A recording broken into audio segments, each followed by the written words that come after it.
من يهده الله فلا مضل له ومن يضلله فلا هادي له ونشهد أن لا إله إلا الله وحده لا شريك له ونشهد أن سيدنا وسندنا وحبيبنا ومولانا محمدا عبده ورسوله الذي أرسل إلى الناس كافة بشيرا ونذيرا وداعيا إلى الله بإذنه وسراجا منيرا أما بعد فقد قال الله تعالى في كلامه المجيد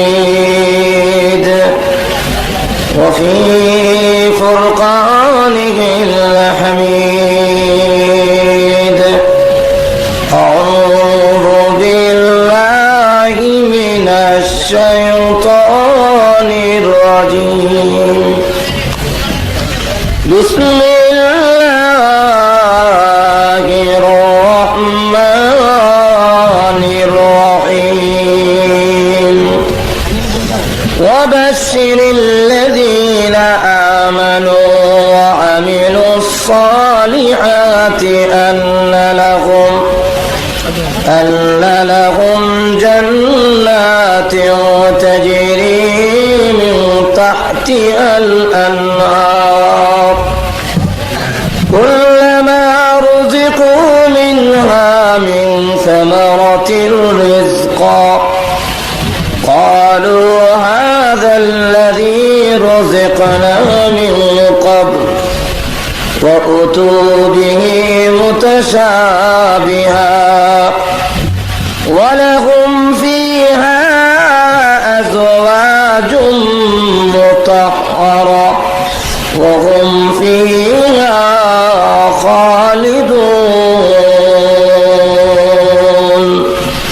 بارك الله لنا ولكم في القرآن العظيم ونفعنا وإياكم بالآيات والذكر الحكيم صلى الله على سيدنا ومولانا محمد وعلى آله وأصحابه وسلم صلى الله على سيدنا ومولانا محمد وعلى آله وأصحابه وسلم بلغ العلا بكماله كشف الدجى بجماله حسنت جميع خصاله صلوا إلهي दिखा दे हमें दियारे मदीना इलाही बना दे हमें गुबारे मदीना बलगल उला बिकमालिही कशफ तुजा بجماله حسنت جميع خصاله صلوا عليه لا إله إلا الله محمد رسول الله صلى الله عليه وسلم نهاية قابل احترام শাহ সৈয়দ তাজউদ্দিন রহমতুল্লাহ আলাইহি সমাজ কল্যাণ সংস্থা পরিষদ আয়োজিত আজকের এই ঐতিহাসিক মহাসম্মেলনের সভাপতি মাদ্রাসাহুল আলী মাইজুল মুকাররম উলামায়ে কেরাম, উপস্থিত সমবেত সর্বস্তরের ইসলাম প্রিয় মুসলমান ভাইরা, পর্দার অন্তরালে অবস্থানরত অত্যন্ত শ্রদ্ধেয় মা ও বোনেরা, মহান আল্লাহ রাব্বুল আলামিনের দরবারে অসংখ্য অগণিত শুকর আদায় করছি, যিনি অত্যন্ত দয়া করে আজকের এই সম্মেলনে আমাদেরকে শরীক হওয়ার তৌফিক দান করেছেন। এই জন্য শুকর আদায় করছি আলহামদুলিল্লাহ। আমাকে বলা হয়েছে জান্নাত জাহান্নাম এবং জান্নাতের নিয়ামত আর জাহান্নামের ভয়াবহ আযাব সম্পর্কে আপনাদের সামনে আলোচনা করার জন্য। আল্লাহ রাব্বুল আলামিন যেন আমাকে ইখলাসের সাথে কথা বলার, আপনাদেরকে আমলের নিয়ত শোনার তৌফিক দান করেন, সকলে বলেন আমিন। আমি আমার আলোচনা শুরু করার আগে আপনাদের কাছ থেকে একটা কথা জানতে চাই। আমরা যা কিছু আলোচনা করব কোরআন হাদিস ভিত্তিক, সেই আলোচনা আপনাদের মানার এবং গ্রহণ করার ইচ্ছা এবং মনোভাব আছে তো ইনশাল্লাহ? আরো দরকার আছে? তাহলে কি পরিমাণ মানবেন প্রথমে বুঝে নাই, আগে টেস্ট করে দেখি। যেই ভাইরা দাঁড়ায় আছেন আপনারা কতক্ষণ দাঁড়ায় থাকবেন? একটু কষ্ট করে মেহরবানি করে বসে গেলে আপনাদের জন্য আরাম হবে, মাহফিলও দেখতে সুন্দর হয়। আপনারাও যা কথা বয়ে যান, যেখানে আছেন এখানে বসে যান। যদি বসেন তাহলে বোঝা যাবে যে আপনারা মানতে রাজি আছেন। মেহরবানি করে প্রত্যেকে বসে পড়ুন, কেউ দাঁড়ায় থাকবেন না, মেহরবানি করে বসে পড়ুন। আমার আলোচনা দেশ ও দুজকের আলোচনা, কথা বুঝছেন? যে লম্বা আলোচনা, একটু সময় আলোচনা করলে আপনারা শুনবেন তো ইনশাল্লাহ? না আমাকে রেখে আপনারা চলে যাবেন? আমি হলাম অধিবেশনের শেষ, খাবারের শেষে আসে দই, এর অর্থ হইলো খাইলে খান নাইলে ফেলাই দেন, কথা বুঝছেন? তো আমারও অধিবেশন শেষ অধিবেশন, এর অবস্থা হইলো খাইলে খান নাইলে ফেলাই দেন। আপনার কিছু আরো খালি আছে তো নাকি? এবার আসুন আমি আমার আলোচনায় চলে আসি। আল্লাহ রাব্বুল আলামিন অসংখ্য অগণিত মাখলুক সৃষ্টি করেছেন, এর মধ্যে মানুষ হলো আশরাফুল মাখলুকাত। যারা কান ঠিক না, আরো যারা কান ঠিক না, এই মানুষকে আল্লাহ রাব্বুল আলামিন তার গোলামি করার জন্য সৃষ্টি করেছেন। যারা কান ঠিক না, আল্লাহ নিজে বলেছেন ওয়ামা খালাকতুল জিন্না ওয়াল ইনসা ইল্লা লিয়াবুদুন। আল্লাহ বলেন মানুষ আর জিন গোষ্ঠীকে তার ইবাদতের জন্য, তার গোলামির জন্য সৃষ্টি করেছে। এই ইবাদত কি আল্লাহ কি ইবাদতের মুখাপেক্ষি নাকি? আমরা সকলে যদি আল্লাহর ইবাদত করি, গোলামি করি, এতে কি আল্লাহর সম্মান বাড়বে? আর এত জোরে কান বাড়বে? আমরা যদি সকলেই আল্লাহ না করে সকলে যদি আল্লাহর গোলামি ছেড়ে দেই, এতে কি আল্লাহর ইজ্জত সম্মান কমবে? কমবেও না, বাড়বেও না। আল্লাহ এমন এক সত্তা যার কমতি নাই, যার বাড়তি নাই, যার লয় নাই, যার ক্ষয় নাই। যারা কম ঠিক না, তাহলে আল্লাহ কেন বললেন তার গোলামির জন্য আমাদেরকে সৃষ্টি করেছেন? এই জন্য তাফসীর কারকরা লিয়াবুদুনের অনেক ব্যাখ্যা করেছেন। এর মধ্যে একটা ব্যাখ্যা হলো লিয়াবুদুন আই লিয়ানফাউন, মানুষের ফায়দা হবে, ইবাদত করলে তোমাদের লাভ হবে। যারা কান ঠিক না, মানুষ যদি আল্লাহর গোলামি করে, আল্লাহর ভক্ত করে, এতে মানুষের লাভ। যখন কার লাভ? আরো যখন কার লাভ? মানুষের লাভ। মানুষ আল্লাহর গোলামি করলে, আল্লাহর ভক্ত করলে আল্লাহ রাব্বুল আলামিন ওয়াদা দিয়েছেন, হে নবী আপনি সুসংবাদ প্রদান করুন। ওয়াবাশশিরিল্লাযীনা আমানু ওয়া আমিলুস সালিহাতি আন্না লাহুম জান্নাত। হে নবী আপনি সুসংবাদ প্রদান করুন, যারা ঈমান আনয়ন করবে, আমার বান্দাদের মধ্যে যারা আমার প্রতি বিশ্বাস স্থাপন করবে, লা ইলাহা ইল্লাল্লাহু মুহাম্মাদুর রাসূলুল্লাহ সাল্লাল্লাহু আলাইহি ওয়াসাল্লাম এই কালিমা যারা পড়বে এবং যারা নাকি নেক আমল করবে, আমি আল্লাহ রাব্বুল আলামিন ওয়াদা দিলাম তাদের জন্য আমার তৈরি জান্নাত রিজার্ভ করে রেখে দিয়েছি। আয়াতের মধ্যে আল্লাহ রাব্বুল আলামিন উল্লেখ করেছেন ইন্নাল্লাযীনা আমানু ওয়া আমিলুস সালিহাতি কানাত লাহুম জান্নাতুল ফিরদাউসি নুজুলা। আল্লাহ রাব্বুল আলামিন বলেন যারা কি ঈমান আনবে এবং আমলে সালেহ নেক আমল করবে, আমি আল্লাহ রাব্বুল আলামিন তাকে জান্নাতুল ফিরদাউসের মেহমান বানাবো। কোন জায়গার মেহমান? জান্নাতুল ফেরদাউসের মেহমান। কারণ জান্নাতুল ফেরদাউস তথা জান্নাত পেতে হলে পূর্ব শর্ত হলো ইমানদার হইতে হবে। যেরকম কি হইতে হবে? আর যেরকম কিদার ইমান না আনলে নবীর বাপ হইলো খাতির নেই। যেরকম ঠিক না? বাইরে আমার দুনিয়ার সমৃদ্ধির জন্য, দুনিয়ার উন্নতির জন্য, দুনিয়ার ইজ্জত পাওয়ার জন্য সেখানে ইমান শর্ত নয়। হোক সে মুমিন হোক সে কাফের, সকলকে আল্লাহ রাব্বুল আলামিন দুনিয়ার সমৃদ্ধি, দুনিয়ার উন্নতি, বেঈমান কাফেরদেরকে আল্লাহ রাব্বুল আলামিন দান করবেন। দুনিয়ার ইজ্জত আল্লাহ রাব্বুল আলামিন যেমন মুমিনকে দিয়েছেন, কাফেরকে দেন নাই? আরো জোরে কোনো দেন নাই? বিশ্বের সবচেয়ে বড় প্রেসিডেন্টের নাম কি? আরো জোরে কোন কি? বুশ। তাহলে এই বুশ রাষ্ট্রীয় সম্মান পাইছে না পাইছে না? আরো জোরে কোন পায় নাই?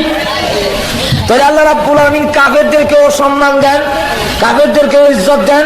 তার পবিত্র কোরআন শরীফের সূরা বনী ইসরাঈলের মধ্যে উল্লেখ করেছেন আল্লাহ রাব্বুল আলামিন কাফেরদেরকেও দুনিয়ার সম্মান দিবেন, দুনিয়ার ইজ্জত দিবেন, আবার মুমিনদেরকেও দিবেন। তবে কাফেরের চাইতে মুমিনদেরকে ইজ্জত, সম্মান, ধন সম্পদ আরো বেশি দিবেন। যেরকম ঠিক না? তাহলে এই পৃথিবীর মালিক আল্লাহ। যেরকম কে? এই পৃথিবীর মালিক কে? আল্লাহ। যদি পৃথিবীর মালিক হয়ে থাকে, রাজত্বের মালিক যদি আল্লাহ হয়ে থাকে, বুশ প্রেসিডেন্ট হয় কোন যুক্তিতে? যেরকম ঠিক না? বুশ রাষ্ট্রীয় প্রধান কেমনে হয় এটা আমার বুঝে ধরে না। হুজুর সাল্লাল্লাহু আলাইহি সাল্লামকে আল্লাহ রাব্বুল আলামিন বলেন, হে নবী আপনি বলুন, কোন আপনি বলুন, আল্লাহুম্মা মালিকাল মুলক তুতিল মুলকা মান তাশা ওয়া তানজিউল মুলকা মিম্মান তাশা। হে নবী আপনি বলুন, আয় আল্লাহ আপনি রাজত্বের মালিক, আপনি যাকে ইচ্ছা তাকে রাজত্ব দান করেন, যার কাছ থেকে ইচ্ছা রাজত্ব ছিনায় নেন। আল্লাহ রাজত্বীয় ক্ষমতা, রাষ্ট্রীয় ক্ষমতা দান করেন, আবার রাষ্ট্রীয় ক্ষমতা ছিনায় নেন। দেওয়ান এবং নেওয়ানের ক্ষমতা কার হাতে? আরো যখন কার হাতে? এই আয়াতের শান নজুল বলবো নাকি? আরো যখন বলবো, সমস্ত বেঈমান কাফেররা যখন ঐক্যবদ্ধ হয়ে এসেছিল, হুজুর সাল্লাল্লাহু আলাইহি সাল্লামকে নিশ্চিহ্ন করা হবে, সাহাবায়ে কেরামকে মদিনা থেকে নিশ্চিহ্ন করা হবে, মদিনা নামে কোনো জিনিস রাখা হবে না, সবগুলো একখানে নিশ্চিহ্ন করা হবে। যেইভাবে আজ আফগানিস্তানের জমিনকে নিশ্চিহ্ন করার জন্য সমস্ত বেঈমান কাফের ঐক্যবদ্ধ হয়ে ওসামা বিন লাদেনের নাম দিয়া আফগানিস্তানকে নিশ্চিহ্ন করার ষড়যন্ত্র করে সকল দল মত নির্বিশেষে ঐক্যবদ্ধ হয়ে আসছে। যেরকম দেখি না ঠিক না? ঠিক তেমনি ভাবে মদিনা থেকে নিশ্চিহ্ন করা হবে, সমস্ত দল মত নির্বিশেষে ঐক্যবদ্ধ হয়ে এসেছে 15,000 সোলজার নিয়ে। এদের মধ্যে 4,000 সোলজার আছে, সৈন্য আছে, যারা একজন 1,000 সৈন্যের মোকাবেলা করতে পারে। হুজুর সাল্লাল্লাহু আলাইহি সাল্লাম তখন সাহাবীদেরকে নিয়ে পরামর্শে বসলেন কি করা যায়। তো সাহাবীদের মধ্যে একজন সাহাবী ছিলেন, তার নাম হলো সালমান ফারসি রাদিয়াল্লাহু আনহু। সেই সালমান ফারসি বলেন, হুজুর আমার বাড়ি তো পারস্যে, আমি দেখেছি বহিরাগত কোনো হামলা আসলে সেখানে আমরা বড় একটা খাল খনন করে ফেলি, যাতে করে দুশ্মন খালটা ডিঙ্গে আমাদের সামনে আসতে না পারে। অতএব আমরা যদি একটা খাল খনন করে ফেলি তাহলে মনে হয় আমাদের প্রতিহত করা, প্রতিরোধ করা আমাদের জন্য সহজ হবে। 3.5 মাইল লম্বা সালমান ফারসির পরামর্শে খাল খনন করার জন্য নির্দেশ দেওয়া হলো। 3.5 মাইল লম্বা, 10 হাত গভীর, 15 হাত প্রশস্ত এমন একটি খাল খনন করার জন্য রাসূল যখন নির্দেশ দিলেন, 40 জন লোককে 10 হাত জায়গা মাটি খনন করার জন্য নির্দেশ দেওয়া হলো।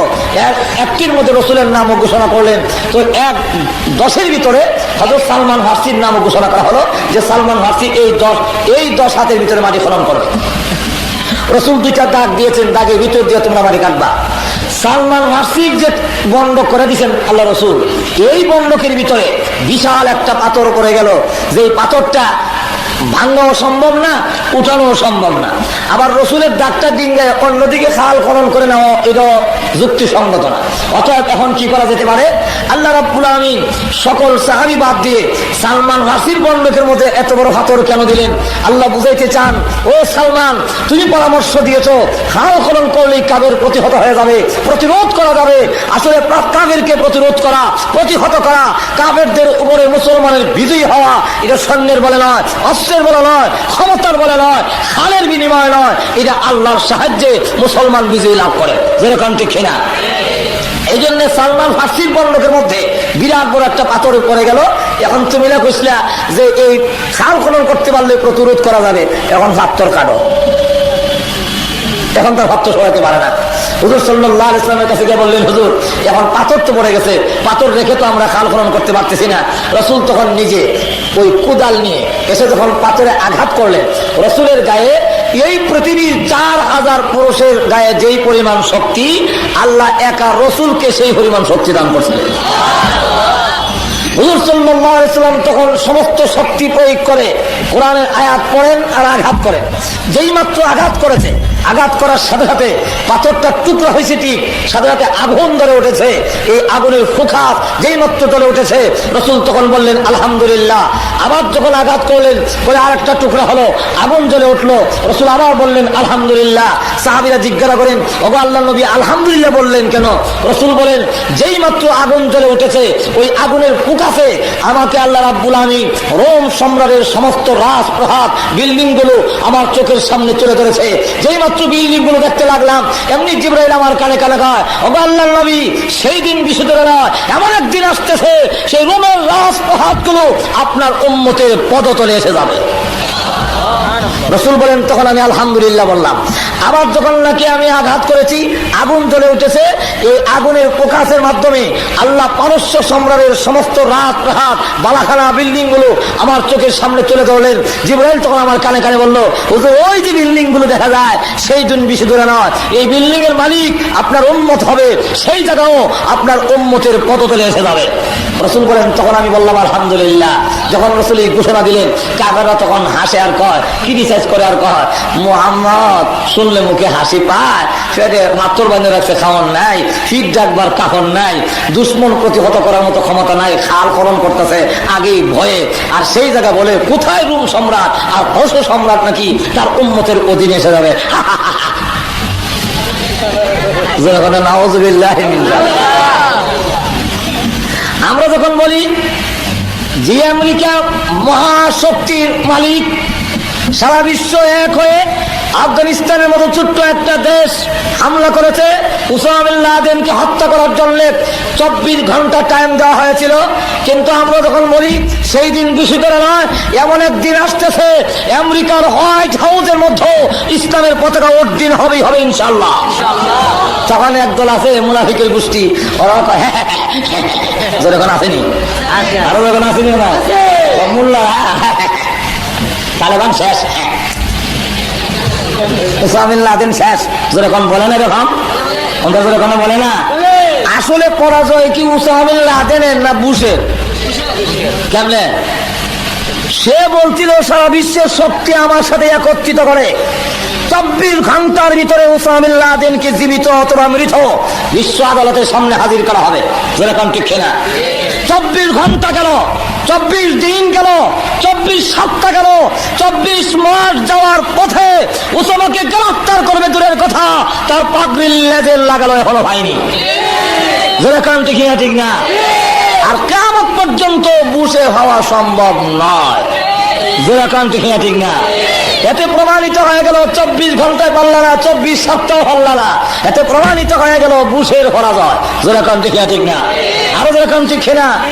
আর দেখা গেল তালেবান শেষ, মোল্লা ওমর শেষ, সব শেষ। কিন্তু মাঝে মাঝে আবার দেখা যায় গর্তের ভিতর থেকে বের হইয়া এমন মাইর দেয়, একদিনের মাইরে 220 জন নাই, হাসপাতালের কোনো সিট খালি নাই আমেরিকার সৈন্য আহত সৈন্যের কারণে। যেরকম ঠিক না? ঠিক না? যখন নাকি মুনাফিকরা এইভাবে উপহাস করতে আরম্ভ করলো, আল্লাহ তখন এই আয়াত নাযিল করে বলেন, হে নবী আপনি বলুন, আল্লাহুম্মা মালিকাল মুলক তুতিল মুলকা মান তাশা ওয়া তানজিউল মুলকা মিম্মান তাশা। আয় আল্লাহ তুমি রাজত্বের মালিক, যাকে ইচ্ছা তাকে রাজত্ব দান করো, আর যার কাছ থেকে ইচ্ছে ছিনায় আনো। রাষ্ট্রীয় ক্ষমতা দেওয়া আর নেওয়া এরা একমাত্র তুমি মালিক। যেরকম ঠিক না? ঠিক না? আল্লাহ যদি রাজত্বের মালিক হয়ে থাকে, নমরুদ কোন যুক্তিতে প্রেসিডেন্ট হয়, ফেরাউন কোন যুক্তিতে হয়, কোন যুক্তিতে কিল্টন আর বুশ রাষ্ট্রীয় ক্ষমতায় পায়, এটা আমার বুঝে ধরে না, আপনার বুঝে ধরেনি। আরো এরকম ধরে এই বুশকে আল্লাহ সম্মান কেমনে দিল? এত বড় লাল গালিচা দিয়ে মানুষের সম্মান দেয়, এই সম্মান কেমনে হইল? কাফেররা সম্মান পায় কেমনে? আমি আপনারা একটা যুক্তি দিলে আপনারা বুঝে ধরবে। দেবো নাকি? আরো এরকম দেব? আপনাদের বাড়িতে গরু আসেনি? আরো দরকার নাই? এই গরু যতক্ষণ পর্যন্ত জীবিত থাকে ততক্ষণ পর্যন্ত কেউ যদি তার গায়ে একটা আছর দেয় এমনি আপনি লাঠি সুরা লইয়া বলে দেন, হ্যাঁ দেখা তুমি কার হওয়া, যেরকম ঠিক না ঠিক না? আর যখন মারা যায় তখন এটা কি প্যাকেট করে ভরে রাখেন না ফেলে দেন? ফেলে দেন। এই মরা গরুটা খাওয়ার জন্য কিছু কুকুর আসছে, এর মধ্যে কিছু কিছু কুকুর হলো আপনার দুশ্ময়ের কুকুর, যাদের সাথে 10 বছর ধরে কেস, কয়েকবার গুলাগুলি লাড়ালাড়ি হয়েছে। ওর কুত্তাইয়া খাইয়া মোটা হইয়া তাজা হইয়া জিব্বা বাইর করিয়া আর শ্বাস চালাইতে পারে না, খালি এখন যেরকম ঠিক না ঠিক না? এখন দুশ্মনের কুকুর খায়া যে সমৃদ্ধি হলো, তার যে উন্নতি হলো, এই জন্য আপনি কোন আপত্তি করেন? কিছু হা না জোরে করেন, আরো জোরে কোন আপত্তি করেন? কেন আপত্তি করেন না? দুশ্মনের কুকুর আমার মরা জানোয়ার খাবে কেন? যেরকম ঠিক না? দুশ্মনের কুকুর খাইলে আপনি আপত্তি করেন না, আপনার মরা জানোয়ারটা। রাসূল দৃষ্টান্ত দিয়ে বোঝান, ডাস্টবিন ময়লা আবর্জনা যেখানে ফেলায় সেখানের মধ্যে একটা মৃত অসম্পূর্ণ বকরির বাচ্চা পড়ে আছে। রাসূল তখন আগ দিয়ে সেটাকে বলেন, ও সাহাবীরা, এই মৃত প্রাণীরা কেউ তোমরা পয়সাটা কিনে নিবা? ওদের পয়সা মাগনা দিল নিতাম না। আল্লাহ হাবিব বলেন, সাহাবীরা, এই মৃত প্রাণীর যেমন তোমাদের কাছে কোনো কদর নেই, কোনো ইজ্জত নেই, কোনো সম্মান নেই। আর দুনিয়া জীবাতুন, এই পৃথিবীটা কোনো সম্পূর্ণ একটা মৃত প্রাণী আল্লাহর কাছে। তোমাদের কাছে সুযোগ আছে বলে, কিন্তু আকামুল হাকিমিন আল্লাহ রাব্বুল আলামিনের কাছে এটার কোনো দাম নাই। এই জন্য বুশ আর কিল্টন বেঈমান কাফের খাইলেও আল্লাহ রাব্বুল আলামিন কোনো আপত্তি করে না। যেরকম ঠিক না ঠিক না? 2 নম্বর হক, বিবাহের বাড়িতে যত আয়োজন হয় উদ্দেশ্যকে একটু যেরকম আরো যেরকম কে উদ্দেশ্য জামাই দামাম, যেরকম ঠিক কিনা? কিন্তু খাওয়ানোর বেলায় জামাই দেখা যায় নাকের মধ্যে ডিফা, যেরকম আসেনি ডিফা, 1-2 লোক মাখায় ডিফা দিয়ে রাখছে। আর বর যাত্রী যারা, তারা যারা ফ্যান পিন্দা গেছে বোতামটা একটু খুললা দেয়, যারা পাজামা পরিধান করে গেছে নিয়ারটা একটু খুললা দেয়, লুঙ্গি যারা পড়ে গেছে তারা গিরোটা একটু ওয়াশ করে দেয়। যেরকম ঠিক না? এরপরে বলে খাও দাও ফুর্তি করো, এই বাড়িটা মস্ত বড়, আগামীকাল আসবে কিনা কি বলো? যেরকম ঠিক না? জামাই কম খাক, যার উসরে খাওয়া আয়োজন করা করো সে খায় কম। আর যারা নাকি যাদের জন্য আয়োজন করা করে না বরযাত্রী, ওরা খাইলো বেশি, খাইতে খাইতে গলা পর্যন্ত আসে। এটার কারণটা কি? কারণটা হলো জামাই এই কথা বলে, আমি আজকে খাবারের জন্য আসি নাই, আমি আজকে এসেছি এই বাড়ির সাথে একটা সম্পর্ক স্থাপন করার জন্য। সম্পর্ক যদি হয়ে যায়, এই বাড়ির যত মুরগি আছে সব আমার ঘরে হজম হবে।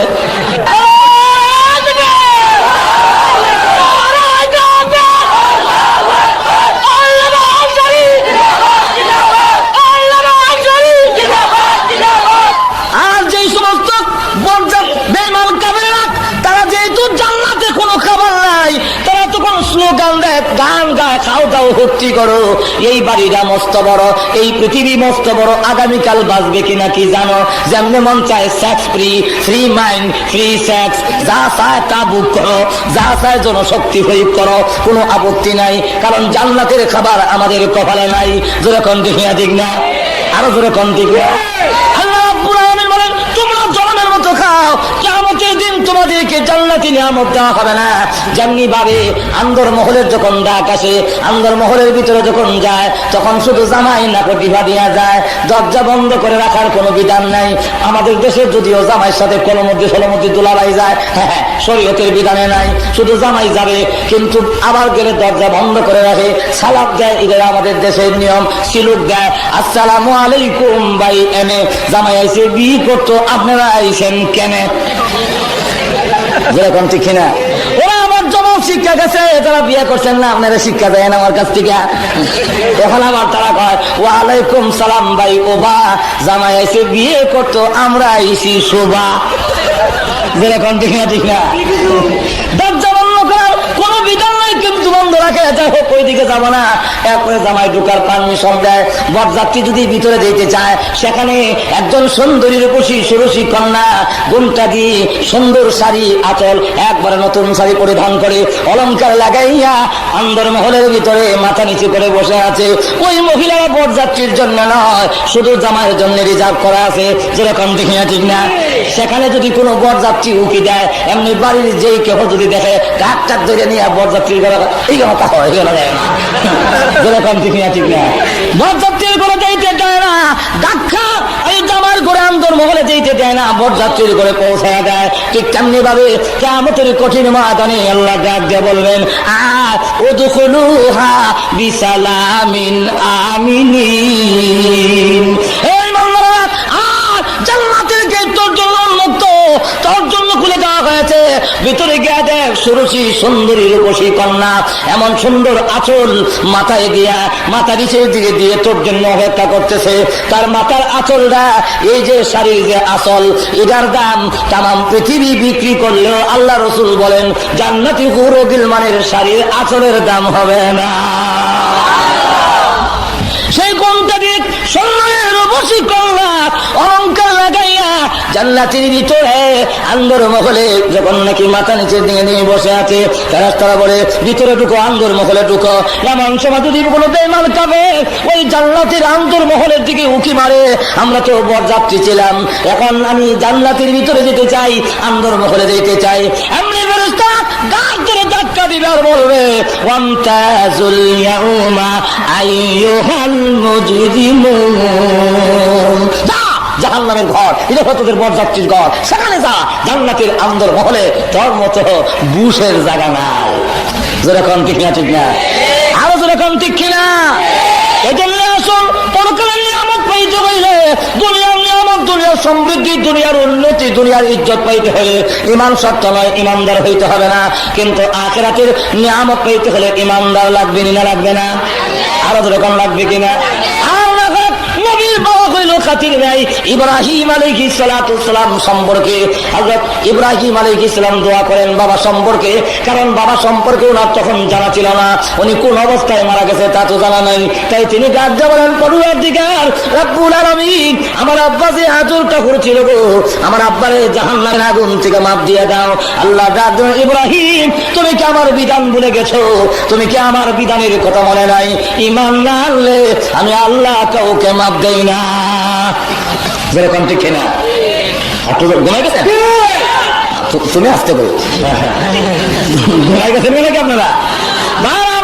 ঈমান না আনলে মাফ দেয় না, সত্য বলে ঈমান আনতে হবে। আল্লাহ হালিমের সরনার পাওয়া যায় না, কিছু সময়ের জন্য রাসূলের কোনো খোঁজ পাওয়া যায় না।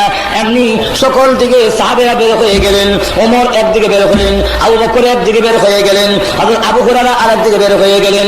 ওমর হাতে তরবারি ডাকতে বলে, মদিনার মুনাফিকরা, মদিনার বেঈমান কাফেররা রাসূলের অনুসন্ধান করব, রাহমাতুল লিল আলামিনের সন্ধান যদি না পাই, আমি খাত্তাবের ছেলে ওমরের হাত থেকে একটা রেহাই পাবো না, সবগুলো আমি হত্যা করে ফেলবো। খলিফাতুল মুসলিমিন ওমর হাতে তরবারি নিয়ে ফেলেছে। আবু হুরায়রা একদিকে বের হয়ে গেল। আবু হুরায়রা বলেন, রাসূল কোন দিকে গেছে, কোথায় গেছেন তা কিভাবে আমি খুঁজে বের করবো? তবে একটা মাপকাঠি আছে, একটা সন্ধান করার যন্ত্র আমার কাছে আছে। রাহমাতুল লিল আলামিন যে রাস্তা দিয়ে যেতেন ওই রাস্তা দিয়ে মেশকে আম্বরের গ্রাম আসতো। আবু হুরায়রা বলেন, আমি রাস্তা বের হইয়া নাক টানতে আরম্ভ করলাম। রাহমাতুল লিল আলামিন কোন পথ দিয়ে গিয়েছেন, এমনি দিকে আমার নাকের মধ্যে সুগ্রাণ আসতেছে। এই গ্রামকে ফলো করে আমি রওনা হলাম। যেতে যেতে এক বাগানের কাছে গিয়ে দেখি যেন জান্নাতের এই সুগ্রাণ বাগানের ভিতর থেকে আসতেছে, মেশকে আম্বরের সুগ্রাণটা যেন বাগানের ভিতর থেকে আসতেছে। তাই আমি চাইলাম বাগানের ভিতরে ঢোকার জন্য, কিন্তু চতুর্দিকে ওয়াল দেওয়া, ঢোকার কোনো রাস্তা পাই না। হঠাৎ করে একটা গর্ত পেয়েছি, ওই গর্ত দিয়ে আমি বাগানের ভিতরে ঢুকবো। ঢুকে গিয়ে দেখি আল্লাহর হাবিব রাহমাতুল লিল আলামিন ওই বাগানের ভিতরে ধ্যানমগ্ন অবস্থায় আল্লাহর দরবারে উম্মতি উম্মতি বলে কাঁদতেছে। আমি জানতে বললাম, ইয়া রাসূলুল্লাহ, ইয়া হাবিবাল্লাহ, সমস্ত সাহাবী পাগল হয়ে গেছে, মদিনায় কিয়ামত জারি হয়ে গেছে, আপনি বাগানের ভিতরে উম্মতি উম্মতি বলে কান্দেন, মেহেরবানি করে বের হয়ে আসুন। আল্লাহর হাবিব বলেন, ওরে আবু হুরায়রা, এই মুহূর্তে আমি বের হবো না, আমার কান্দার কারণে আল্লাহর রহমতের সাগরে জোশ উঠে গেছে। আল্লাহ রাব্বুল আলামিনের দরবারে আমি উম্মতি উম্মতি বলে কেন্দেছি।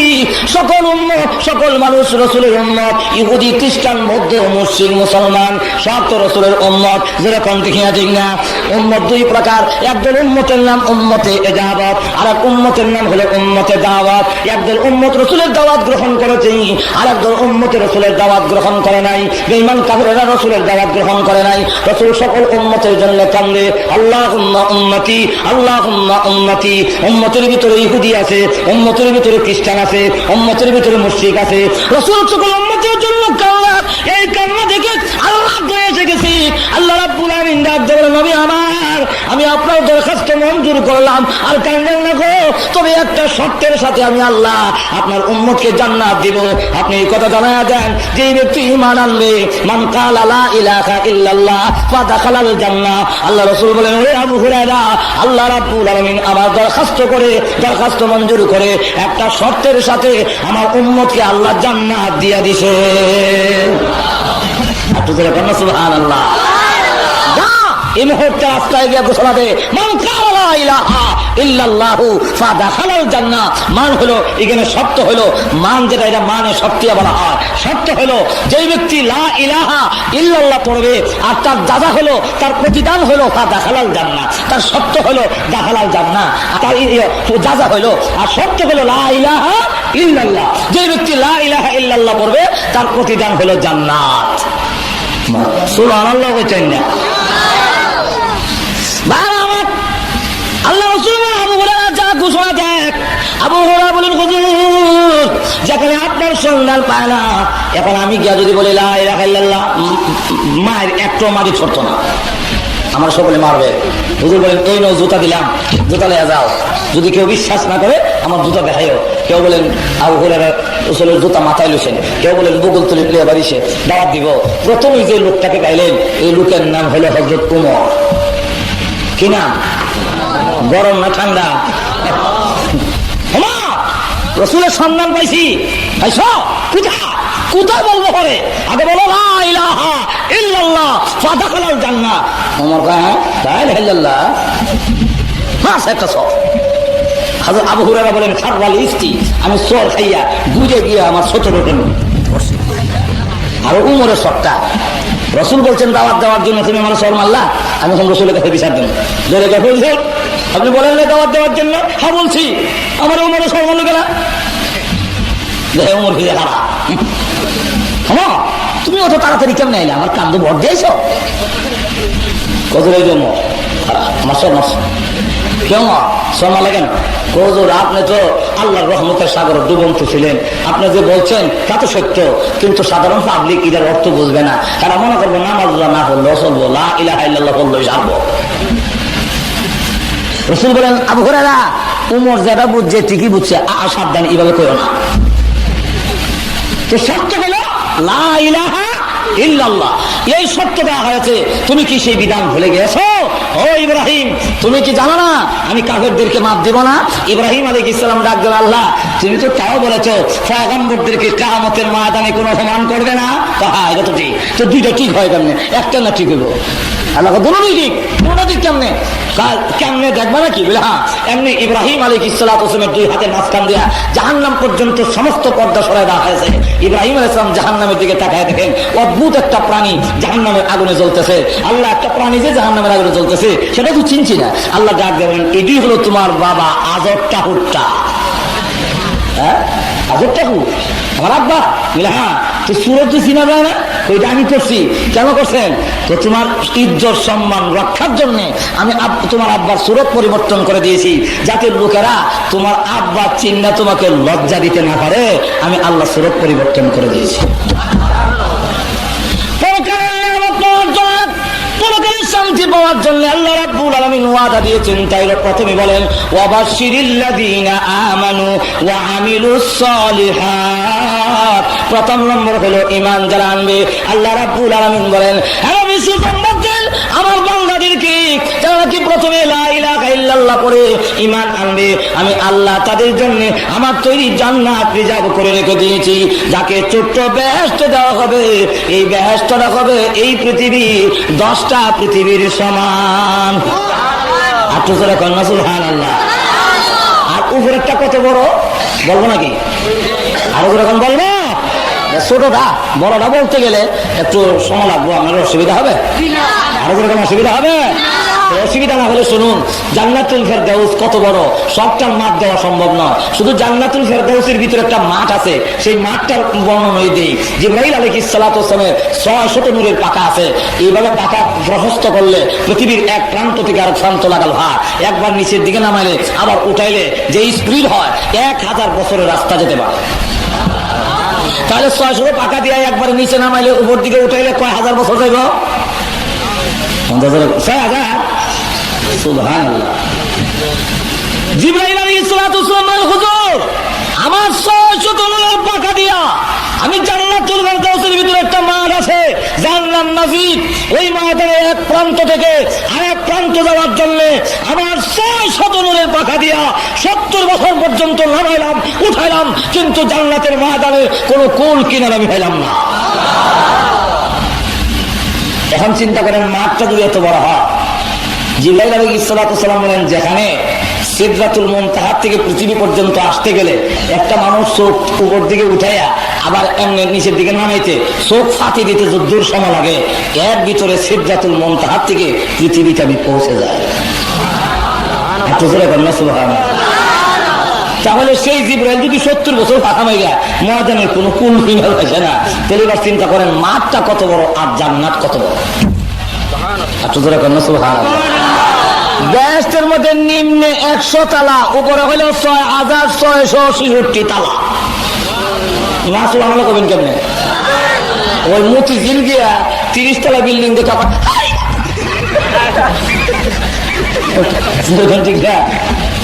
30 তলা বিল্ডিং। আর বেহেশতের নিম্নে 100 তালা, উপরে 6666 তালা। আজকে যাদের মাথায় পাগড়ি দেওয়া হলো তারা 6666 তালার উপরে থাকবে, কিন্তু আবেশ সাহেবরা নিজের দাম নিজেও বোঝে না।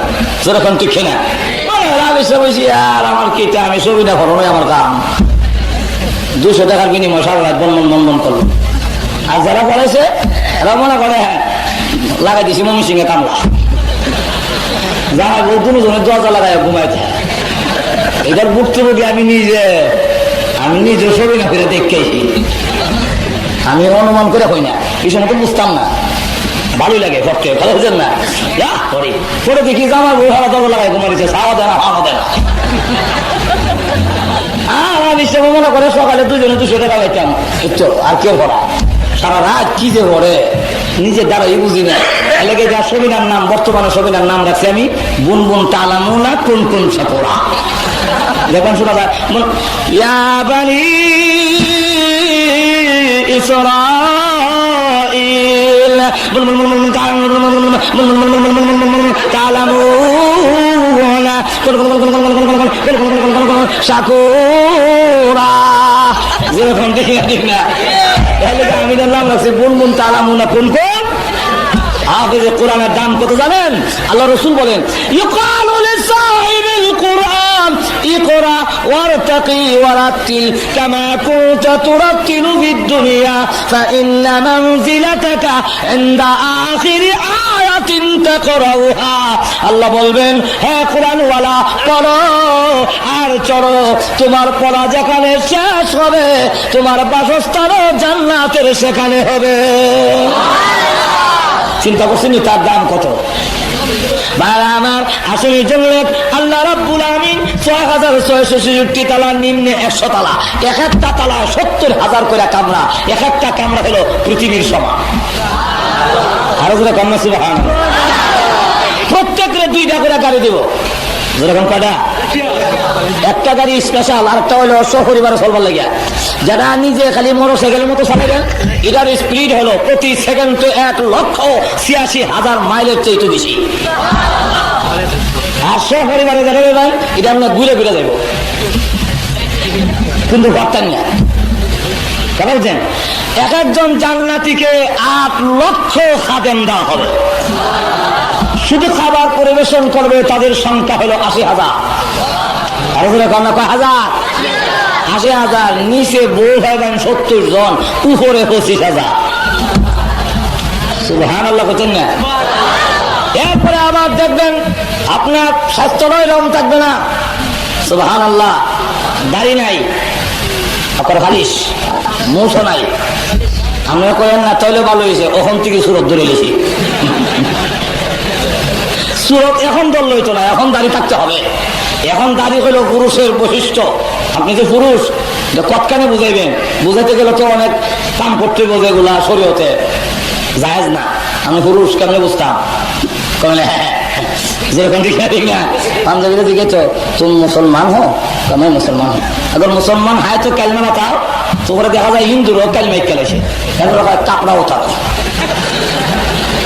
যেরকম ঠিক না ঠিক না। আপনি যে পুরুষ বোঝাবেন কেমনে? এটা আমার মুখে দাঁড়ি, যেরকম ঠিক না ঠিক না। এরা হলো বীরত্বের লক্ষণ, শ্রেষ্ঠত্বের লক্ষণ। মনের রাজা হলো সিংহ, তার মুখে কেমন সাপ দাঁড়ি, যেরকম ঠিক না ঠিক না। আরো যেরকম ঠিক কিনা।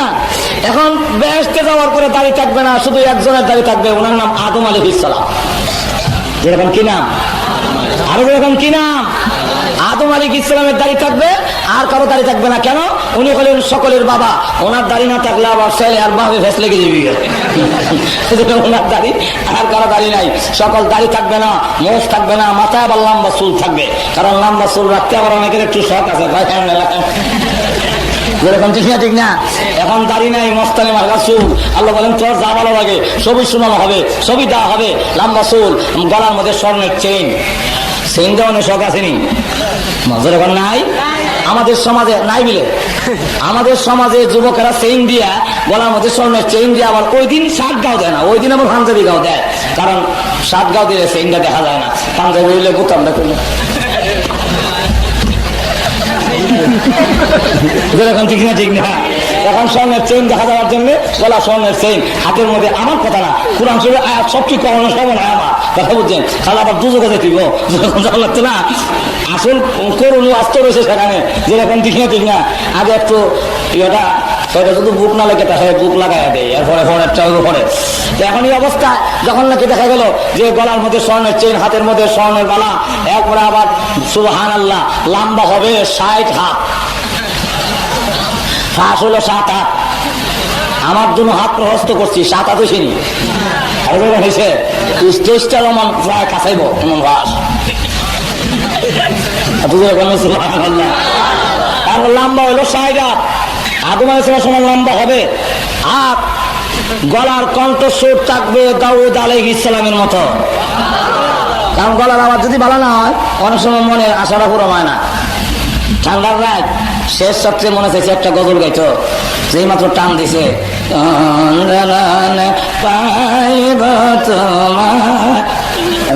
গুতা দেখো ছাগলের লাগান খেললে গেবে মাইতে গলার আওয়াজটা বাড়ানো দিকে কোথাও না।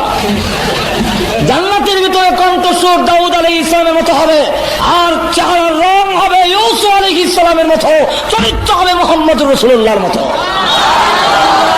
তখন তাকে এই জান্নাতি পুরুষ সুবহানাল্লাহ বড় গিলমান তার দিকে তাকাইয়া 10 বছর তাকাইয়া বলবো ইমন সুন্দর পুরুষ আর জীবনে কোনোদিন দেখছি না। বেহেশতের ভিতরে ঢুকবেন, আপনার জন্য যে এই চেয়ারটা হবে, চেয়ারটার উচ্চতা হলো আলা ফুরুশিম মারফুআ। এই আয়াতের ব্যাখ্যা রাসূল নিজে তাফসীর করেন, জমিন থেকে আকাশ পর্যন্ত উঁচা হবে স্প্রিং। সুবহানাল্লাহ। ওর মধ্যে আবার অর্ধশায়িত চেয়ার, মুত্তাকিইনা আলা সুরুরিন মুতাকাবিলিন। এমনি অর্ধশায়িত, সামনে বউ সামনে আর আপনার চেয়ার, স্বামী স্ত্রী দুজন যদি ভালো একটা বাড়ির মধ্যে, তারপরে দুইজন দুই চেয়ার মধ্যে এলাম দিয়ে বইয়া প্রেম আলাপ করা যায়, ওহ কত মজা। যেরকম ঠিক না ঠিক না।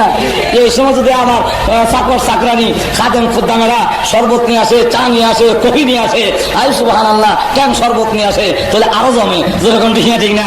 ইয়াতুফু আলাইহিম বুলদানুন মুখাল্লাদুন বিআকওয়াবিন ওয়া বারিকা ওয়া কাসিম মিন মাইন। তখন দেখা যাবে কেটলি দিয়া শরবত নিয়ে আসবে, আর এসে এসে শরবত দিবে, আপনারা সামনে সামনে স্বামী স্ত্রী বসা, সুবহানাল্লাহ বিহামদিহি। এখন আবার যে টেবিল আছে এই টেবিলে খান, যখন নাকি শরবত খাইয়া একবারে আবার খাওয়ান নিয়ে আসছে 80,000 খাদেম খাবার মিশিয়া, ওরা দুনো হাতে প্লেট আছে, এই হাতে প্লেট এই হাতে প্লেট। এখন চিন্তা করেন 80 1,60,000 প্লেট খাবার আসবে, 70,000 প্রকারের আইটেম সামনে দেওয়া হয়েছে। তখন যদি আমার কোনো মেহমান এলে কোথেকে দেবো, আমার তো আর কেন গোলা ভরা দান নাই, পুকুর ভরা মাছ নাই, কোথেকে দেবো মেহমান আসলে? আচ্ছা অর্ধেক রেখে দাও, ফ্যাট তো এমন এক জিনিস, এরা বেহেস্তে যাওয়ার পরে তো দেখি দেওয়া লাগবে না, আবার দিলে যা ইচ্ছা তা দেওয়া যাবে, অসুবিধা নাই। এখন ফ্যাটের যখন বুক লাগে না, অর্ধেক রেখে দিই, এমনি ডাক আসবে, জান্নাতি পুরুষ তোমার জন্য 1,60,000 প্লেট দিলাম, আরো যদি কোনো মেহমান আসে রে বাবা তোর চিন্তা করতে হবে না, মেহমান আসতে দেরি হবে, আমি আল্লাহর পক্ষ থেকে 1,60,000 প্লেট খাবার হাজির হইতে দেরি হবে না।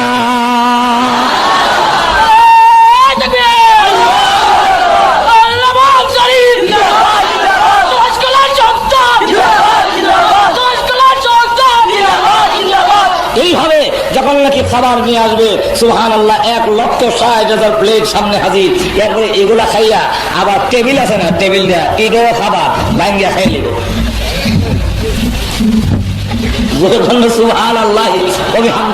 প্রথম যে বেহেশতের নাস্তাটা দিবে, এই নাস্তাটা হইলো তাম পৃথিবীর মাটির রস চিপকা বাইর করবে, এর মধ্যে আঙ্গুর, নাশপাতি, বেদানা, আম, কাঁঠাল, জাম, সাম যা আছে সবের মধ্যে মজা আছে। এই মজার রস একত্রিত করিয়া জাল দিয়া কাই বানাইয়া এটা রুটি বানানো হবে, আর মাছের কলজা দিয়া যখন খাওয়ান দিব রুটিটা লাগাই মজা, এমন মজা জীবনে খাইছি না।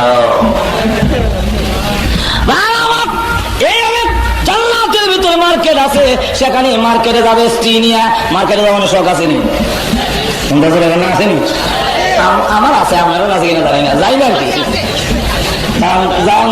যদি যাইতাম মনে বড় আশা বড় শখ লাগে, কিন্তু যাইতাম পারি না, কথা বুঝছেন না? ব্যস্ত যাওয়ার পরে সেখানে মার্কেট আছে, স্ত্রী নিয়ে ঘুরবেন, এমনি দেখে দোকানে গেলে মালিক নাই, শাড়ি লটকানো, একটা ছবি লটকা রয়েছে, ছবির মধ্যে একজন মহিলা 3 টাকা দিয়ে আমরা হার এমনি দেখে এটা বউ হইলে ভালো আছে, এটা কোনো সুন্দর একটু বেশি দেখা যায়, কইতে দিবি বউ এটা ছবির থেকে সত্যিকারের মহিলা হইয়া নামতে দেরি হইতো না। এরপরে আবার গান শোনানো হবে, গান শোনানোর শখ আসেনি? না আসেনি? গান শুনান দুনিয়াতে হালাল না হারাম? আর সারো মাজার মধ্যে হারাম, সারো তরিকা হারাম, যেরকম ঠিক খেলা, আরো যেরকম ঠিক খেলা।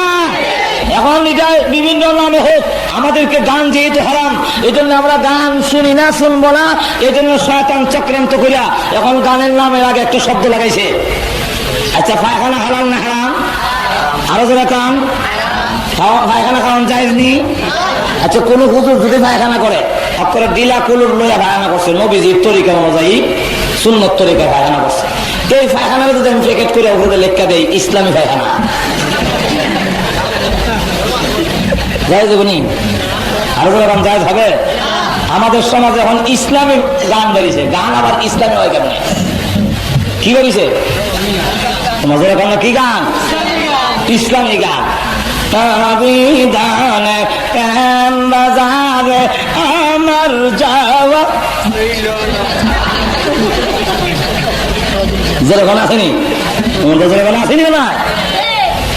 লবিদানে প্রেম বাজারে আমার যাওয়া যেরকম আসেনি না? নাই গান যদি ইসলামের নাম দিয়ে বলা হয় তাহলে এটা হালাল না হারাম? আরো যেরকম আমার গান আবার এলাকায় যারা গান গায়ে রাখা, কোন কিতাবে লেখা আছে গো হারাম বাজনা গান? কোন কিতাবে লেখা আছে? আরে গান যদি হারাম হইতো বিলালে কি আজান দিত? তোর মাথা গান যদি আরাম হইতো বিলালে কি আজান দিত? আচ্ছা, বলছে গান যদি আরাম হচ্ছে বিলালে কি আজান দিত? আজানের সাথে গানের কি সম্পর্ক? কোন সম্পর্ক আছে? এই বাতিলের কাম হয়ে যায়। এরপরে আমাদের দেশের একজন গায়ক, সুবহানাল্লাহ, আপনাদের সিলেটের প্রসিদ্ধ গায়ক, তার নাম আমির উদ্দিন, আসেনি? আরো লোক আসেনি? তার কিছু কিছু গান আছে যেগুলা ইসলামের উপরে কটাক্ষ করা হয়, কিছু কিছু গান আছে যেগুলা ইসলামের উপরে আক্রমণ হয়। কেউ যদি ইসলামের উপরে কটাক্ষ করার কথা বলে, কেউ যদি ইসলামের বিধিবিধানের উপরে আক্রমণ করে, তখন তার ঈমান তাহে। আর আরো যারা খান, তার কিছু লিখিত গান আমার কাছে জমা আছে, বলবো? আরো যখন বলবো, দেখা দিই আপনাদেরকে। এই মসজিদ যদি আল্লাহর ঘর হবে, নদী কেন ভাঙে? আমি তো বলতেছি, আমি বললাম গান গাই না, এটা চারটা গায়া দেখাইতেছি। নকলে কুহুর, কুহুর না বাস, কুহুরি নকল করলে কুহুরি হয় না। কথা বলছি, আমি বোঝাবার জন্য বলতেছি, আমরা কই না আপনি কি গান গেছেন। আরে মসজিদ যদি আল্লাহর ঘর হবে, নদী কেন ভাঙ্গে? কোরআন যদি আল্লাহর কিতাব হবে, তেল চূড়া কেন খায়? অমুল্লাজি কোরআন বজ্জা করনি। যখন আসেনি, আরো যখন আসেনি, আমার তো শুনেন বলা নাই গান। তো তার কথায় কি বোঝা গেল? মসজিদ যদি আল্লাহর ঘর হবে, নদী কেন ভাঙ্গে? মাঝে মাঝে নদী ঘর মসজিদ ভাঙ্গে না? তাহলে সে বলতেছে মসজিদ যদি আল্লাহর ঘর বলতো নদীর অন্তকাল লেগা, তাহলে বোঝা গেল এটা আল্লাহর ঘর। আরে কোরআন যদি আল্লাহর কিতাব হবে, তেল চূড়া কেন খায়? মাঝে মাঝে কোরআনের হাতা তেল চূড়া, তারপরে উলু খায় না? আর যখন খাইলা না, যত্ন না রাখলে, রেখা দিলে, এক বছর ভিতরে না ধরলে তেল চূড়া বা উলু কিছু খাইলা। হঠাৎ কোরআন যদি আল্লাহর কিতাব হবে, তেল চূড়া কেন খায়? তাহলে বোঝা গেল কোরআন আল্লাহর কিতাব। এবার আমরা গুতা দিয়া কয় অমূল্যাজি কোরআন বুঝা বরণী। যেমন বোঝা যায়, এখন কোরআন বুঝবার লাগে আমরা আমির উদ্দির কাছে যাইতে, যেরকম ঠিক না? তেমনি ভাবে আবার দেখেন না গাছ, আমাদের দেশে কুসংস্কার জান্নাতের পথ থেকে সরাবার জন্য, জাহান্নামের পথে নিয়ে যাওয়ার জন্য শয়তান মাথা বেঁধে লেগেছে, যেরকম ঠিক না? এখন আমাদেরকে দেখেন কত কুসংস্কারে লিপ্ত করে দিয়েছে। আবার দেখা যায় নবীর হাতে না দিয়া গান গায়, যেরকম গায়নি। আরে কুলসুমের গীত, আর যেরকম আমার চালাক কিয়ামত পর্যন্ত 10 লক্ষ সেই হাদিস আছে। কোন একটা হাদিসে যদি এমন ঘটনা দেখাতে পারে, জিহ্বার টান দিয়ে ছেড়ে ফেলবো। যে হযরত উসমান গনি মেলা করেছিলেন, ফাতেমাকে দাওয়াত দেননি, রাসূল সারা কাপড় পরিধান করে মাহফিলে ওই জিয়াফতের কিনারে বসেছিলেন, এমন কোন ইতিহাস, এমন কোন ঘটনা যদি কেউ কোন কোরআন কিতাবে দেখাতে পারে, জিহ্বার টান দিয়ে ছেড়ে ফেলে দেওয়া হবে। সম্পূর্ণ মিথ্যা, সম্পূর্ণ বানানো, সাহাবীদের উপরে কটাক্ষ করার জন্য ইহুদি খ্রিস্টানদের ষড়যন্ত্র, যেরকম ঠিক না? এটা আরে উসমান গনি মেলা করলাম, ফাতেমারে গিনা করলাম, আর সব কানা মাত্র রইল।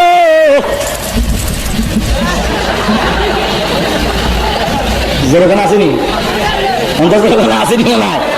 কোন সময় উসমান গনি মিলা করছিল, ফাতেমারে ঘৃণা করে দাওয়াত দিছিল না? নবীর সাহাবীদের চরিত্র বুঝি মনে ছিল, তখন অনেক যেরকম আসেনি কিছু লোক, আর যেরকম আসেনি না? সম্পূর্ণ মিথ্যা। নবীর সাহাবীদের প্রতি এভাবে কটাক্ষ করে তারা কথা বলে, ঈমান থাকবে না যাইব? না থাকবে না যাইব? এটাই এমনি গান গাই, এটা আলাদা কথা। কিন্তু আবার ইসলাম আক্রমণ করে কথা, এতে ঈমান ঈমান। আল্লাহু আকবার। আমাদের দেশে দেখেন না, মুহররম আইছে, আবার আইসেনি মুহররম, মুহররম আইসেনি। আসলের নামে খবর নাই। মুহররম আইলে দেখবেন এমনি খরচ রোজা রাখে না। মুহররম আইলে রোজা রাখে, জুতা ভাও দেয় না, তেল মাথার দেয় না, তরকারি খায় না, নিরামিষ খায়, পানি খায় না, শরবত খায়, যেরকম আসেনি। তারপরে লঙ্গি উল্টাইয়া এমনি এগুলো ব্যাংক দিয়া, আমি নিজে গিয়ে করে দেখেছি। আমরা তো মনে করেন না আমতাজি কই, আমার ছাত্র যেমন আমি একদিন গেছি দেখেছি, লঙ্গি উল্টাইয়া এরপরে একবারে বিশ্বাস কেন্দ্র দেখে দেখে হয়ে রাখা, আর অন্যরা এটা যোগান দেয়। ব্যাপার করতাম নি আরেক কাছে মালি বলে যাইতে চাই, কান্দে বিবি সকি নাই রে।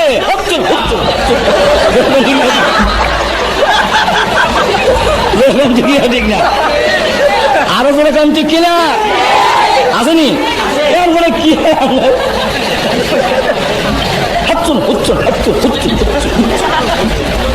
আসেনি? আল্লাহু আকবার। হাসান হুসেনের নাম রে শুদ্ধ কইরা হাসান হুসাইন রাদিয়াল্লাহু আনহুমা বলতে হয়, রাদিয়াল্লাহু আনহুমা বলে রাসূল নারাজ হয়। সে জায়গায় রাদিয়াল্লাহু আনহু কইব দূরের কথা, হাচ্চন হুচ্চন, যেরকম ঠিক না? তাও আবার লঙ্গি উল্টাইয়া কম্বল দেখাইয়া যেরকম ঠিক কিনা? আল্লাহু আকবার। এখন চিন্তা করেন, অথচ হাসান হোসেনের দাম আছে মিয়া, অন্তত আসেনি না? আব্বা গুড়া কিনলে দেয় না, আপনি কি একটা গুড়া কিনা দিতে পারেন না? আমরা দুই ভাই গুড়া দৌড়াবো, রসুল ডাক দিয়ে বলেন হাসান হোসেন না, গুড়া দিব কোথেকে, আমার কাছে তো টাকা নাই, তবে আমি নবী তোদের গুড়া দৌড়ানোর শখটা মিটাই দেই। ওগুলো না, গুড়া দৌড়ের শখ কেমনে মিটাবেন? রসুল ডাক দিয়ে বলেন আমি নিজে গুড়া হইলাম, আমার পিঠে তুই উঠে যা। সুবহানাল্লাহ। একটা হলো গুড়া দৌড়ানি, আর একটা হলো গুড়া দৌড়ানির শখ মিটানি। শখ মিটানি বুঝেননি? কলার দাগা কাচ্চা হাতা হালাইয়া লেস্টার সামান্য রাখিয়া রশ্মি দেওয়া বাইন্দা দুই ঠেঙ্গে সিভা দেয়া কলার দাগা দিয়া দড়ি একটা কান্দ দিয়া দৌড়। কি কলাস? গুড়া দৌড়াই। আচ্ছা, গুড়া দৌড়াই না নিজে দৌড়ি? এটার নাম হলো নিজে দৌড়া গুড়া দৌড়ানির শখ মিটানি। যেরকম ঠিক না? গুড়া দৌড়ের শখটা মিটা যায়, আমার পিঠে উঠ, আমি নবী গুড়া হইলাম। রসুল তারাডু লাগাইয়া গুড়া হইয়া এখন বলেন আমার পিঠে উঠছে হুসাইন, আমি এখন গুড়া হয়ে গেলাম। হুসাইন রসুলের পেটে উঠছে, ওইটাই বান্নাছে আর কয় গুড়া তো দৌড়ে, আমার গুড়া যে খাড়িয়া থাকে। এমনি রসুল হাবুর করে দৌড়ে। হুসাইন ডাক দিল না, গুড়ার তো একটা লাগাম থাকে, লাগাম টানলে লাগাম না টানলে আরাম লাগে না, সব মিটে না। নবী গো ও না, আমার গোড়া যে লাগাম নাই। এমনি রসুল তার মাথার সুন্নতি চুল থেকে এক গাছি চুল হুসাইন হাত দিয়া বলে না হুসাইন, এটা হলো তোর গোড়ার লাগাম। এমনি রসুলের চুল ধরে টানে, হুসাইন রসুলের পিঠে নাচে। এই অবস্থায় খালিফাতুল মুসলিমিন ওমর ঘরের ভিতরে ঢুকছে, ঢুকিয়া গিয়া আল্লাহু আকবার, আল্লাহর পরে যার মর্যাদা, তামাম পৃথিবী যার খাতিরে সৃষ্টি করা হলো। হুসাইন রে, তাকে তুমি ঘোড়া বানাইছো, তোমার ঘোড়া, তোমার সোয়ারি পৃথিবীর শ্রেষ্ঠ সোয়ারি।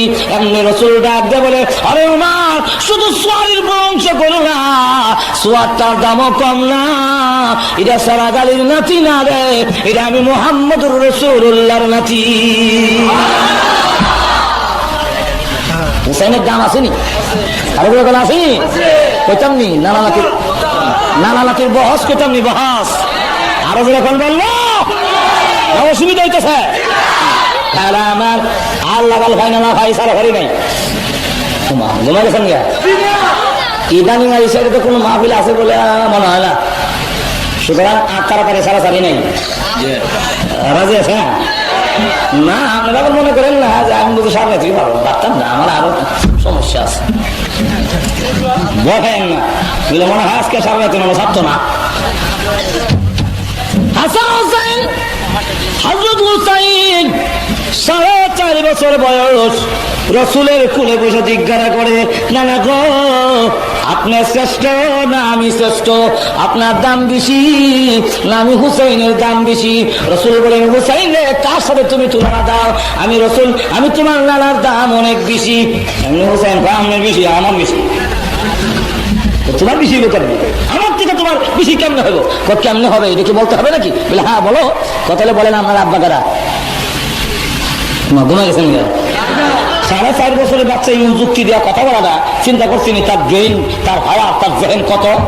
ডাক দিয়া কয় আপনার আব্বাকে? আমার আব্বা আব্দুল্লাহ। ও খালি আব্দুল্লাহ যে? শুধু আব্দুল্লাহ? আগেও কোনো ডিগ্রি নাই, পিছনে কোনো ডিগ্রি নাই। আপনার আব্বা হলো শুধু আব্দুল্লাহ। কয়জনে ছেলে, কি ডিগ্রি আছে? আর আমার আব্বাকে আপনি ছিলেন? হুসাইনের আব্বারে চিনে না? আর হুসাইনের আব্বাকে রসুল চিনেন না নি? আপনি আমার আব্বা ছিলেন? তোমার আব্বাকে কল দেখি। আমার আব্বা হলো মদিনার সবচেয়ে বড় আলেম।